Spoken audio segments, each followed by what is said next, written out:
I'm Craig with Logan Services, and today I'm going to teach you how to clear the drains on your HVAC system.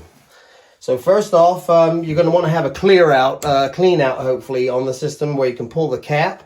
With regular maintenance, we will clean the drains out for you. So the best way to do it is just pour you a good portion of vinegar or just some water right through the system until you hear it drain out the other end.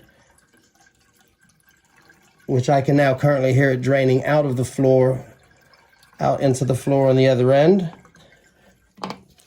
And then what we're looking to do is clear this trap out that has buildup of any sediment, anything that's kind of got in there over the last year or 6 months since we were here last for our maintenance. And then I've got tablets that we carry as HVAC technicians, and I'm just going to go ahead and drop that down in there. And then what's going to happen is as that condensates over there, those tablets are just going to help to prevent anything from growing, algae, moss, things of that nature that might ball up in there and then cause a plug in the drain. And I'm just going to pop the cap back on.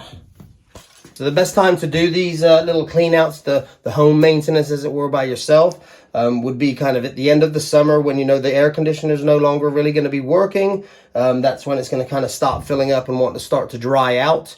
And then I would suggest do it again in the spring near the end of the furnace operation if you have a high efficiency furnace, because they condensate as well. And it'll just help to keep the sediment out of the drain going to the floor and help prevent any plug ups and potential emergency situations.